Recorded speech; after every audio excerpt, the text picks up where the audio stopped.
Bonjour à tous et bienvenue sur ma chaîne Sandra Kirigami Scrap. Je suis ravie de vous accueillir aujourd'hui pour le 5e cours de Kirigami. Je m'excuse par avance de ma voix qui déraille énormément. J'ai été malade et ça a nécessité du coup à décaler en fait la diffusion de cette vidéo parce que j'étais KO à plat et vraiment pas bien. Donc du coup, ce modèle-ci, c'est un modèle sous forme dit de pattes, hein, parce que comme vous pouvez le voir en haut, nous avons deux petites pattes qui va maintenir le kirigami et qui va permettre la mise en volume de celui-ci. Donc c'est un volume à 90 degrés, comme on peut le voir.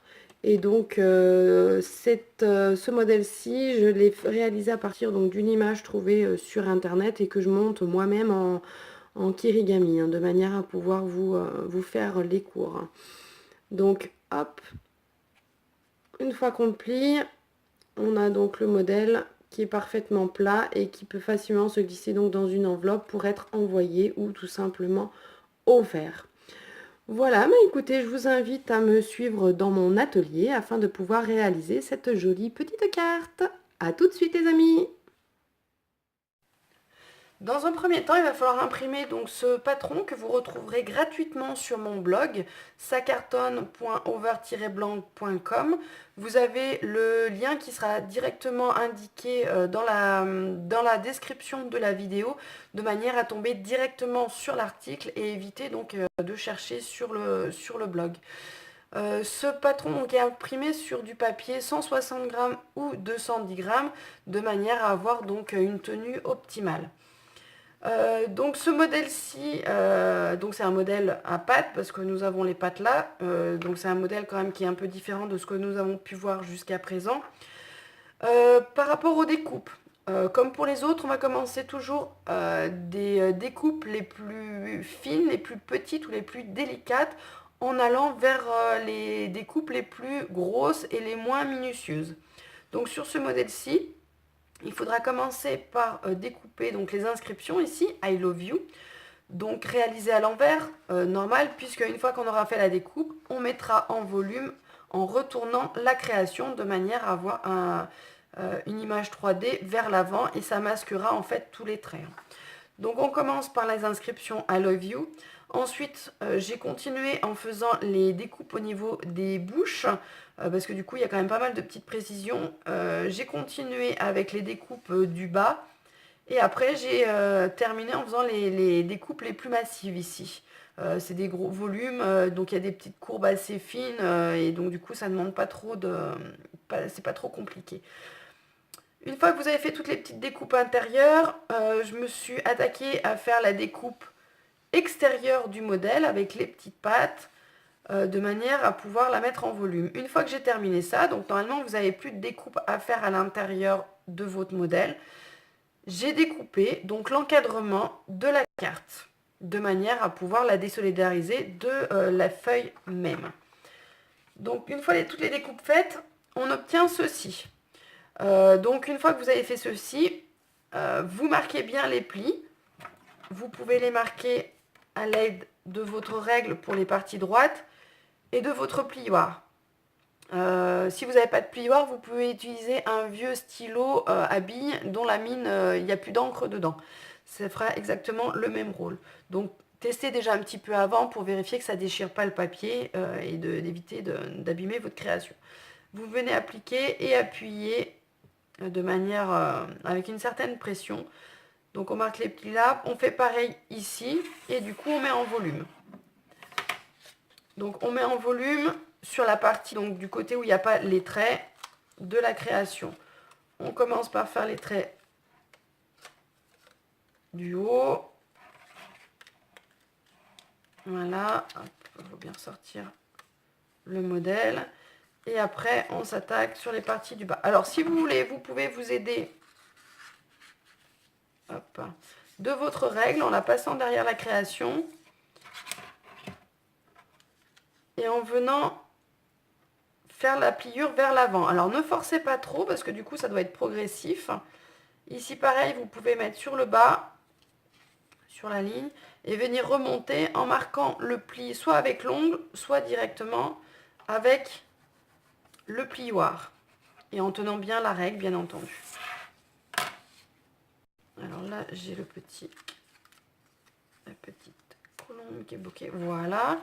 Ensuite que cela est fait, on vient bien marquer les plis ici, au doigt. Si besoin, on vient avec le plioir, on marque de nouveau bien les plis. Et on fait pareil sur la partie haute. Donc on vient bien vérifier que tout ça... Oups là, il a un peu de mal, il est réticent là. Que ceci se plie bien, voilà. Bien sûr, on fait ça avec délicatesse, faut pas s'énerver, sinon on risque d'abîmer. Hop, pareil. Alors là, vous n'allez peut-être pas bien voir, je vais essayer de tenir. Voilà, là on vient appuyer délicatement, parce que du coup, vous avez fait vos découpes avec le mot I love you. Et donc du coup, ça a fragilisé quand même le papier. Donc il faut y aller doucement. Et voilà, une fois que c'est mis en volume, ça vous donne ceci. Hop, comme on peut le voir, ça se plie parfaitement. Et donc du coup, il ne vous reste plus qu'à coller votre création sur un fond de couleur. Donc là, du coup, j'ai choisi en rouge de manière à pouvoir avoir un rendu optimal. Bien sûr, il faut toujours essayer de choisir des couleurs qui tranchent quand même avec le papier sur lequel vous avez découpé. Hop, alors là, on fait tout le tour du kirigami, donc la partie extérieure, parce que tout ce qu'on a découpé, en fait, comme ça vient en volume, ce ne sera pas collé sur le fond de la carte. Donc, il faut faire bien attention de ne pas venir mettre de colle. Vous voyez, en fait, toute la partie là qu'on a découpée ici, il ne faut surtout pas mettre de colle, parce que du coup, ça va être en volume 3D. Si vous mettez de la colle, il va se coller sur le fond de votre carte, et donc, du coup, ça va l'abîmer, du coup, ça va pas faire joli. Quand vous la pliez, ça va tout coller. Hop. Alors, je vais essayer, parce que j'arrive pas à la reprendre. Voilà. On va venir la positionner ici. Donc, cette colle blanche, c'est vrai qu'elle est idéale parce qu'elle permet de repositionner assez facilement et rapidement, en fait, les créations. Sans qu'elle adhère de suite. Donc c'est vrai que c'est pas mal. Donc cette colle blanche, moi personnellement, pour en avoir testé plusieurs au préalable, auparavant, c'est vrai que cette colle-ci, moi je l'adore. Je travaille plus qu'avec celle-là, elle est vraiment top, top, top. Hop, voilà, je fais pareil de l'autre côté. Donc là, je fais bien attention, je viens bien appliquer de manière à ce que toutes les parties découpées et que je dois en coller, là où sur lesquelles j'ai mis la colle, ça soit bien, ça adhère bien au fond de carte. Parce que du coup, là, c'est quand même plus important que sur les autres. C'est ce qui va permettre de déterminer, en fait, la qualité de votre carte au final. Il y a déjà la découpe, mais du coup, si toutes les parties sont pas collées ou mal collées, vous avez mal mis de la colle, il y a d'autres parties qui vont soulever et du coup, votre rendu de carte va être différente. Disons, ça va faire moins joli, quoi. Du coup, ça va faire un peu moins terminé. Et voilà, vous avez votre carte qui est terminée. Et du coup, vous n'avez plus qu'à décorer celle-ci également sur l'avant. Voilà, voilà, bah écoutez, si vous avez aimé ce modèle-ci, n'hésitez pas à la partager, n'hésitez pas à mettre un gros pouce en likant la vidéo. Si vous n'êtes pas encore abonné à ma chaîne YouTube, n'hésitez pas à activer la petite cloche en plus pour être avisé de toutes les notifications.